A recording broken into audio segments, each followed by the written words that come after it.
नमस्कार, मैं हूं आपके साथ मयंक। आज 1 तारीख है और देखिए इस वक्त की बड़ी खबर।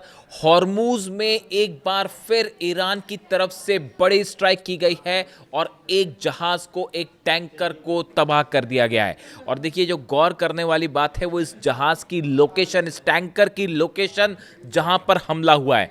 देखिए जो खबर है उसके मुताबिक tensions in the Strait of Hormuz have intensified after another commercial tanker was struck by an unknown projectile near Lima, Oman, according to United Kingdom Maritime Trade Operations। ये जो हमला हुआ है ये ओमान के करीब लिमा में हुआ है।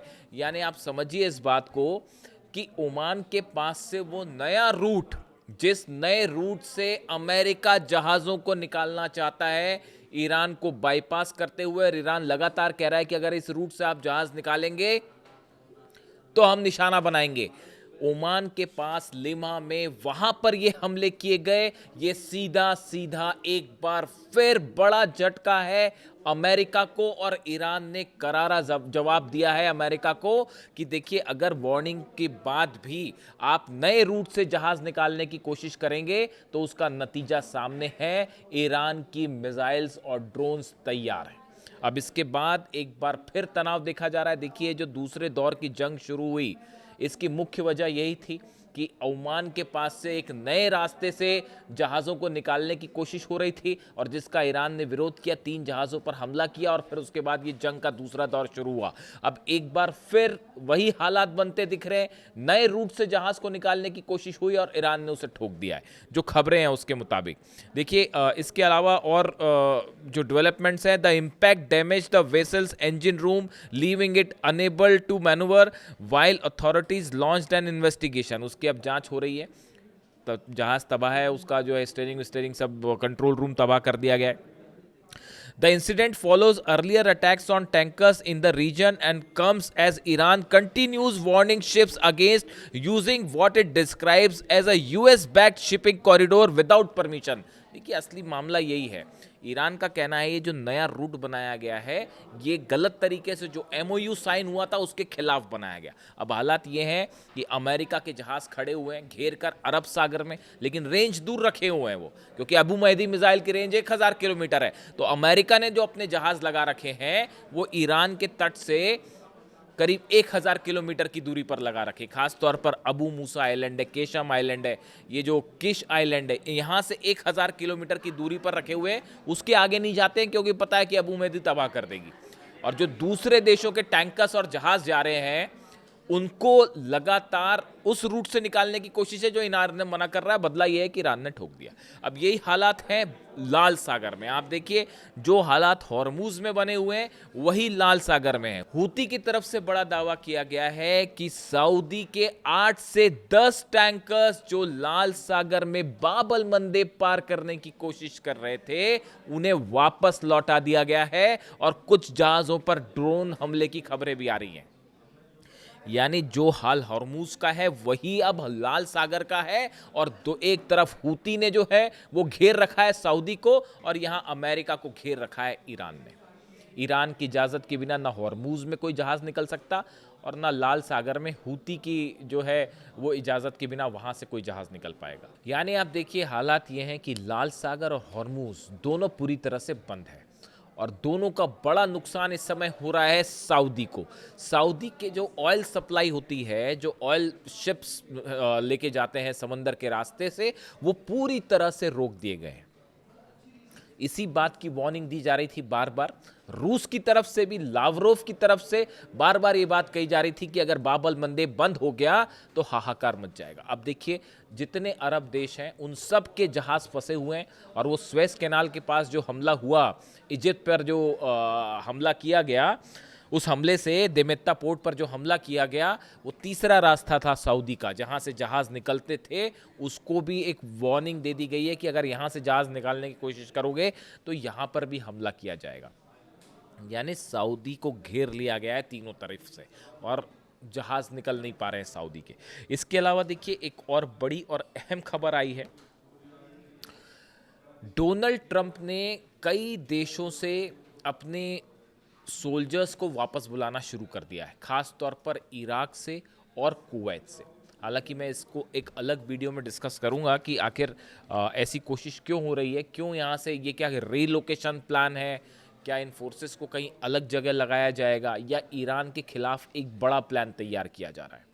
जिस तरह से ईरान ने दावे किए F-35 जेट्स, 3 F-35 जेट्स जलाने के दावे और 3 F-35 जेट ऐसे हैं जिनको डैमेज किया गया, इस तरह के दावे किए गए ईरान की तरफ से, जिसके बाद जो है F-35 पता नहीं अचानक क्यों जो है खबरों में है और बुरी वजह से ही खबरों में है।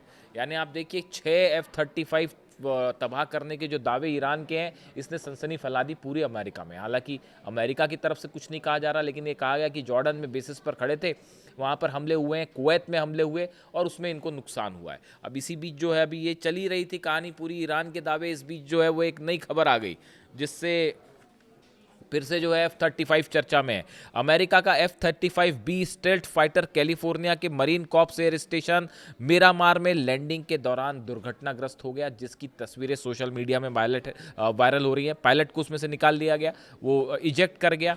लेकिन जिस तरह से ये F-35 स्टील्थ जेट क्रैश हुआ है अमेरिका में, इस पर ईरान ने हमला नहीं किया, इसमें कोई शाहिद ड्रोन नहीं मारा गया, इसमें जो है किसी तरह की कोई मिसाइल नहीं लगाई गई और कोई इस तरह से कुछ नहीं हमला हुआ, ये अपने आप क्रैश कर गया। लेकिन F-35 स्टील्थ जेट, वो भी नेवी का जो सबसे आधुनिक जहाज़ों में से एक माना जाता है, उसका क्रैश हो जाना वो पूरे अमेरिका में और दुनिया में जो है वो सुर्खियां बन गया है।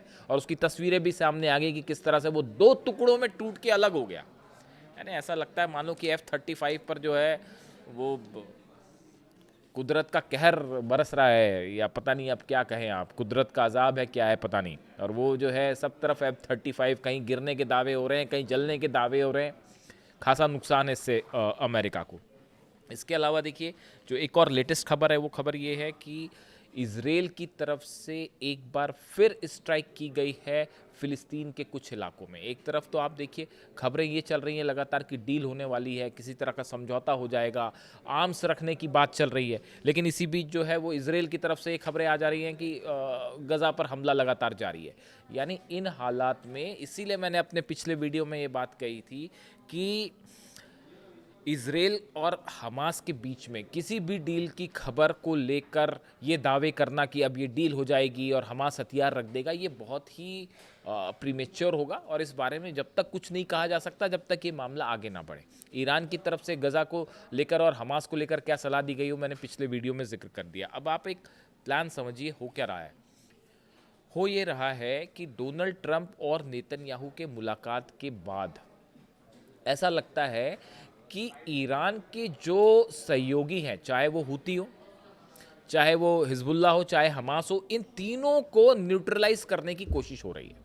आप देखिए सऊदी के जो हमले हुती पर करवाए गए, हुती में यमन में एक प्लेन लैंड कर रहा था सना एयरपोर्ट पर, जिसको रोकने की कोशिश हुई और सऊदी ने उस पर हमला कर दिया। ये क्या उसमें ये कहा गया कि हथियार आ रहे हैं? हथियार तो ईरान हमेशा से हुती को देता रहा है, क्या इसमें किसी को कोई शक है? कोई शक नहीं है। जो हुती के पास बैलिस्टिक मिसाइल्स हैं वो सब ईरान की दी गई हैं, इसमें कोई शक नहीं है किसी को। तो इस बार सऊदी की तरफ से हमला क्यों किया गया? क्या ये अमेरिका की तरफ से ये प्लान तैयार किया गया था कि हुती के खिलाफ सऊदी की जंग करवाई जाए और हुती को ख़त्म किया जाए? वो उल्टा गया। हुती ने जो पलटवार किया, मारना शुरू किया, और ईरान ने जो बैकिंग शुरू की, उसके बाद अब लाल सागर भी बंद है और बाबल मंदेब भी बंद है और फंस सऊदी गया। लेकिन क्या प्लान ये था कि सऊदी हुती पर हमला करेगा? उसके बाद आप देखिए नेतन्याहू और ट्रंप की मुलाकात के बाद लेबनान में एक बार फिर से इजराइल ने हमले शुरू तेज कर दिए हैं, और खासकर हिजबुल्लाह के ठिकानों पर। यानी हिजबुल्लाह, देखिए दोनों बातें चल रही हैं। हिजबुल्लाह से हथियार रखवाने की कोशिश भी चल रही है, वो एक बार फिर लेबनान के जो की तरफ से बयान आ रहा है, जो वहाँ पर सरकार है उसकी तरफ से बयान आ रहा है कि हिजबुल्लाह के पास हथियार नहीं होने चाहिए। हिजबुल्लाह इस बात के लिए तैयार नहीं है। यानी आप हिजबुल्लाह से हथियार नहीं रखवा सकते तो क्या किया जाए? इजराइल उस पर हमले करे। हमास पे गज़ा में हमले होते हैं तो मुस्लिम देश जो है उसके खिलाफ रहेंगे, तो क्या किया जाए? हमास से जो है डील करके उनके हथियार रखवा लिए जाए। यानी आप देखें तो एक ऐसा प्लान दिखता है कि ईरान पर किसी बड़े हमले के पहले ईरान के एलाइज को न्यूट्रलाइज करने की कोशिश है। आप देखिए ईरान का क्या प्लान था, आप इस बात को समझिए। ईरान का क्या प्लान था? ईरान का प्लान ये था कि हमले हुए अमेरिका की तरफ से, ईरान ने क्या किया, जो अमेरिका के सहयोगी देश है, अरब देश है, इन पर हमले शुरू कर दिए। कहीं पर एयरबेस पर हमला कर दिया, कहीं रडार पर हमला कर दिया, कहीं पर ऑयल टैंकर्स पर हमले हो गए, कहीं पोर्ट पर हमले हो गए। तो उसका नुकसान एलाइज को नुकसान हो रहा है, तो वो सब के सब अमेरिका पर चीखने चिल्लाने लगे, भाई हमें बचाइए, आपका डिफेंस सिस्टम तो काम नहीं कर रहा, तो अगर आप जंग जीत नहीं सकते तो हमले रोकिए। तो अरब देश दबाव बनाने लगे, यानी एलाइज वर्सेस एलाइज। ईरान की तरफ से अमेरिका के एलाइज कंट्रीज़ पर हमले हुए, कुवैत में, जॉर्डन में, बहरीन में।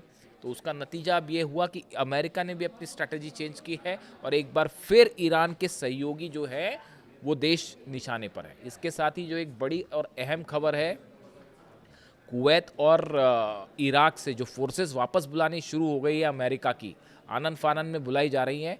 इसको लेकर एक तारीख सामने आ रही है 30 सितंबर की। 30 सितंबर के पहले जो एक्सेस फोर्सेस हैं जिनका उपयोग नहीं है उनको हटा लिया जाएगा। उस पर क्यों हटा लिया जाएगा, क्या रणनीति है, उस पर हम अलग से चर्चा करेंगे। लेकिन एक बड़ा सवाल है, क्या 30 सितंबर वो डेट है कि 30 सितंबर के आसपास ईरान पर एक ऑल आउट जंग शुरू करने की तैयारी में है नेतन्याहू और डोनाल्ड ट्रंप। इस बात को लेकर अब मामला साफ हो चुका है कि न्यूक्लियर डील भी नहीं होने वाली है।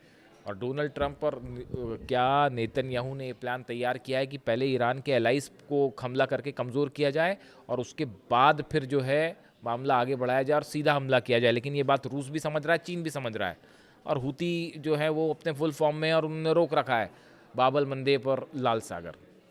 ऐसे में अब ये जंग एलाइज वर्सेस एलाइज की है और ऑयल वर्सेस ऑयल की है। जो रूस में ऑयल के ठिकाने जल रहे थे, 100 ठिकाने, उसी समय ये तय हो चुका था। मैं बार बार आपको ये बात कह रहा था कि वो रूस पर हमला है, उसको यहाँ जोड़ के देखिएगा, और नतीजा देखिए, अब सऊदी का एक बूंद तेल बाहर नहीं जा पा रहा।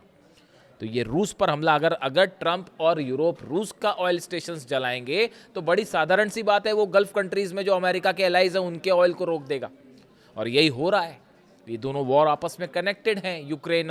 यूक्रेन की भी एंट्री की कोशिश थी जंग में। यूक्रेन ने हाथ जोड़ दिए कि भैया देखो ऐसा है, अभी रूस से तो हम निपट नहीं पा रहे, और ईरान से अगर पंगा ले लिया और वो खैबर और फतह बरसने लग गई, अगर मान लो कीव पे यूक्रेन पर, तो क्या होगा।